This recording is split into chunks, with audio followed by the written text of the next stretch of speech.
जय श्री कृष्ण सभी को। राधे राधे। तो आज है देवउठनी एकादशी यानी कि देव प्रबोधिनी एकादशी भी हम इसे कहते हैं विष्णु भगवान 4 महीने की निद्रा से आज जागते हैं और इस दिन शालिग्राम जी और तुलसी माँ का विवाह भी होता है।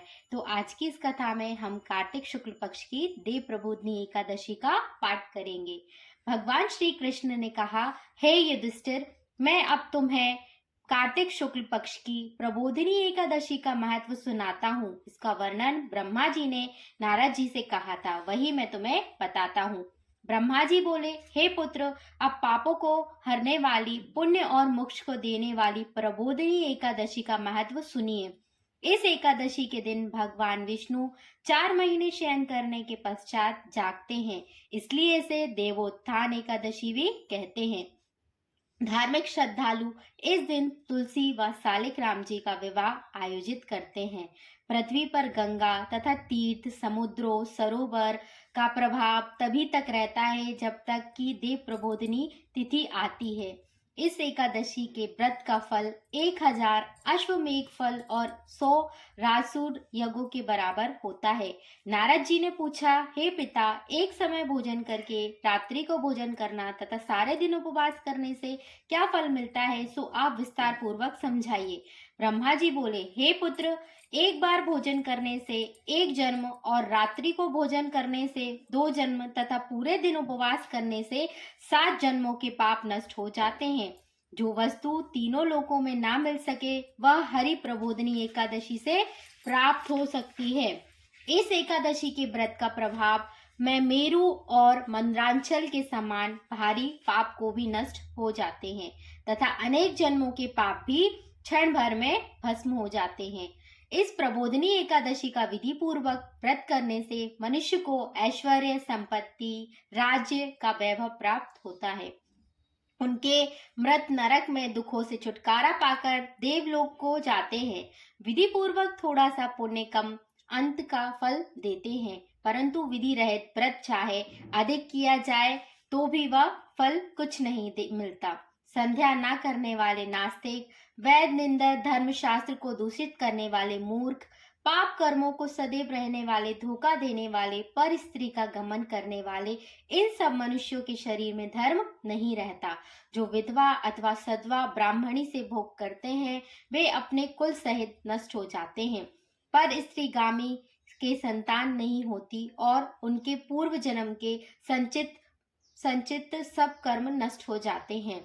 जो गुरु और ब्राह्मणों से अहंकार युक्त बात करता है उनका पुण्य भी क्षीण नष्ट हो जाता है और उनके धन संपत्ति नहीं होती, ना ही संतान होती है। भ्रष्टाचार करने वाला, चंडालनी से भोग करने वाला, दुष्ट की सेवा करने वाला, जो नीच मनुष्य की सेवा करते हैं या संगति करते हैं, सब पापी हरि प्रदोषनी एकादशी से सारे पाप नष्ट हो जाते हैं। जो मनुष्य अपने मन में हरि प्रबोधिनी एकादशी के व्रत करने का संकल्प मात्र करते हैं उनके 100 जन्मों के पाप नष्ट हो जाते हैं। जो रात्रि में जागरण करते हैं उनकी आने वाली 10,000 पीढ़ियां स्वर्ग में जाती हैं और वह नरक से दुखों से छूटकर विष्णु लोक को जाते हैं। ब्रह्म आदित्य महान पाप भी कोई इस व्रत के प्रभाव से नष्ट हो जाते हैं। जो फल समस्त तीर्थों के स्नान करने से, गौ, स्वर्ण और भूमि का दान करने से होते हैं, वही फल प्रबोधिनी एकादशी के रात्रि को जागरण करने से मिलता है। हे मुनि शार्दुल, इस संसार में उसी मनुष्य का जीवन सफल है जिसने हरि प्रबोधिनी एकादशी का व्रत किया है।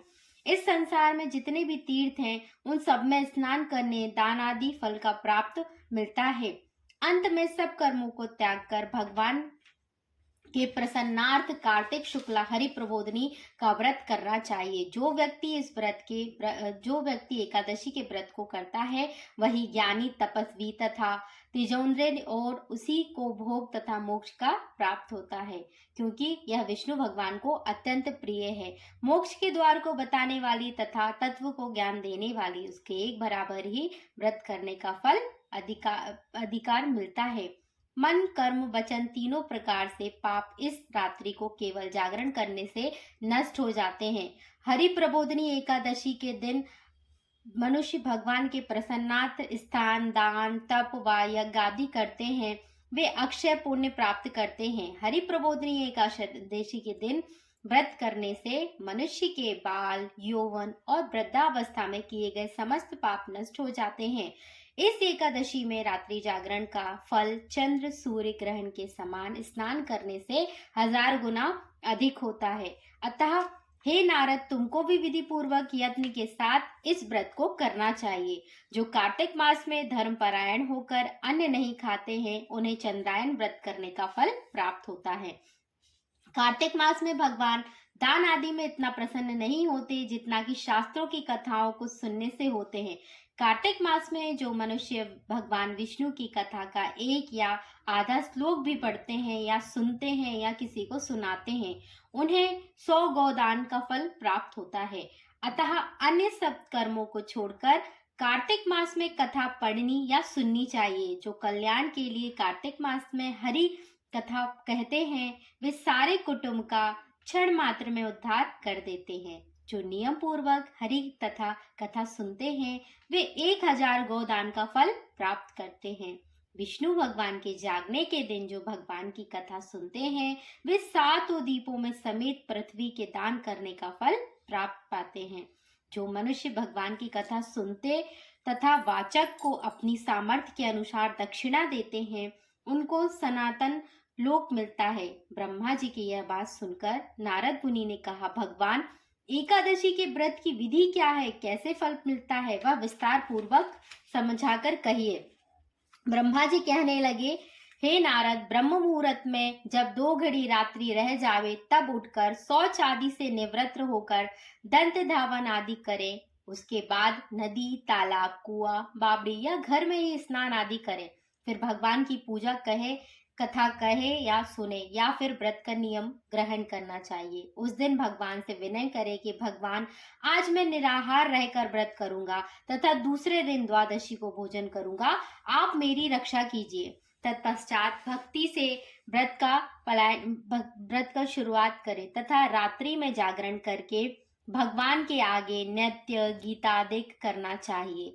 प्रबोधिनी एकादशी के दिन लोक को त्याग कर पुष्प, फल, अगरबत्ती, धूप आदि से भगवान का पूजन करना चाहिए। शंख के जल से भगवान को अर्घ्य दें, इसका फल समस्त तीर्थों में करोड़ों गुना होता है। हे मुनि श्रेष्ठ, जो मनुष्य दिव्य अगस्त्य के पुष्प से भगवान का पूजन करते हैं, इसके आगे इंद्र भी हाथ जोड़ते हैं। तपस्या करने संतुष्ट होने पर हरि भगवान वह फल नहीं देते जो अगस्त्य के पुष्पों से अलंकृत करने से देते हैं। जो कार्तिक मास में बेल पत्र से भगवान विष्णु का पूजन करते हैं, वे मुक्ति को प्राप्त होते हैं। हे वत्स, कार्तिक मास में जो तुलसी और मंजरी से भगवान का पूजन करते हैं, उनके पिछले अनेक जन्मों के पाप नष्ट हो जाते हैं। तुलसी दर्शन, स्पर्श करने, कथा कहने, नमस्कार करने, स्तुति करने, तुलसी रोपण, जल से सींचने और प्रतिदिन पूजन सेवा आदि से युग्म परायण विष्णु लोक मिलता है। हे मुनि, रोपी हुई तुलसी जितनी जड़ों का विस्तार करती है, उतने ही तुलसी रोपण करने वाले व्यक्ति के पुण्यों का विस्तार होता है। जो कदम के पुष्पों से हरि का पूजन करते हैं, वे भी कभी यमलोक नहीं जाते हैं। जो गुलाब के फूलों से भगवान विष्णु का पूजन करते हैं, उन्हें अनंत फल प्राप्त होता है। जो बकुल और अशोक के फूलों से भगवान का पूजन करते हैं, उन्हें चंद्रमा के रहने तक किसी प्रकार कोई दुख नहीं होता। जो मनुष्य सफेद या लाल कन्हेर के फूलों से भगवान का पूजन करते हैं, उन पर भगवान अत्यंत प्रसन्न रहते हैं। और जो दूब के अंकुरों से भगवान की पूजा करते हैं, वे 100 गुना पुण्य पाते हैं। जो शमी के पत्र से भगवान की पूजन करते हैं, उनको यमराज से छुटकारा मिल जाता है। जो वर्षा ऋतु में भगवान की चंपा के पुष्पों से पूजन करते हैं, उनको पुनर्जन्म से मुक्ति मिल जाती है। जो मनुष्य केतकी का पुष्प भगवान को चढ़ाते हैं, उनके करोड़ों पाप नष्ट हो जाते हैं। जो पीले रक्त वर्ण से कमल के पुष्पों के भगवान का पूजन करते हैं, उनको श्वेत दीप में स्थान मिलता है।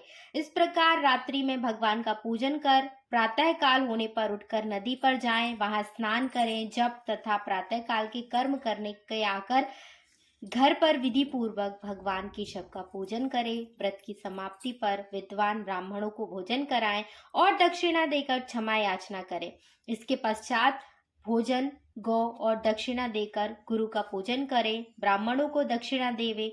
जो चीज व्रत से आरंभ में छोड़ने का निश्चय किया है वह ब्राह्मण को दे देवे। रात्रि में भोजन करने वाला मनुष्य ब्राह्मणों को भोजन कराए और स्वर्ण सहित बेलपत्र का दान करे। आंवले से स्नान करने वाले मनुष्य का दही को दूध दही का दान भी करना चाहिए। जो मनुष्य फलों को त्यागने वह फलदान करे। तेल छोड़ने वाले का घृत और घृत छोड़ने वाले दूध, अन्न छोड़ने वाले पर चावल दान किया जाता है। जो भूमि शयन का व्रत लेते हैं उनको शयना दान और तुलसी सब सामग्री रहित देनी चाहिए। पत्ते पर भोजन करने वाले को स्वर्ण का पत्ता घृत सहित देना चाहिए। मौन व्रत धारण करने वाले को ब्राह्मण और ब्राह्मणी को घृत तथा मिठाई का भोजन कराना चाहिए। बाल रखने वाले को दर्पण, जूता छोड़ने वाले को एक जूता, नमक त्यागने वाले को शक्कर दान देनी चाहिए। मंदिर में दीप जलाने वाले तथा नियम लेने वाले व्रत को समाप्ति पर ताम्र अथवा स्वर्ण के पात्र में घृत से बत्ती रखकर विष्णु भगवान के नाम से ब्राह्मण को दान देना चाहिए। एकांत व्रत में 8 कलश, वस्त्र और स्वर्ण में अलंकृत करने का दान करना चाहिए। यदि यह भी ना हो सके तो इसके अभाव में ब्राह्मणों को सत्कार सब व्रतों की सिद्धि कहने वाला कहा गया है। इस प्रकार ब्राह्मण को नमस्कार कर विदा कर देवे। इसके पश्चात स्वयं भी भोजन करना चाहिए। जिन वस्तुओं का चतुर्मास में छोड़ा हो उन वस्तुओं की समाप्ति कहे अर्थात ग्रहण करने लग जाए। हे राजन, जो बुद्धिमान इस प्रकार विधि पूर्वक व्रत करते हैं उन्हें अनंत फल मिलता है और वह अंत में स्वर्ग को जाते हैं। जो मनुष्य चतुर्मास में व्रत निवृत्त समाप्त करते हैं वे कृतज्ञ हो जाते हैं और फिर संसार में जन्म नहीं लेते हैं। यदि व्रत भ्रष्ट हो जाए तो व्रत करने वाला अंधा और कौड़ी हो जाता है। भगवान कृष्ण ने कहा कि राजन, जो तुमने पूछा वह मैंने बताया। इस कथा को पढ़ने तथा सुनने से 100 गोदान का फल प्राप्त होता है। फलाहार में इस दिन काचरे का श्रृंगार लिया जाता है। काचरा, मेवा, दूध, दही, सिंगाड़ा, आलू तथा फल आदि लिए जा सकते हैं। जय श्री कृष्ण। सभी को राधे राधे।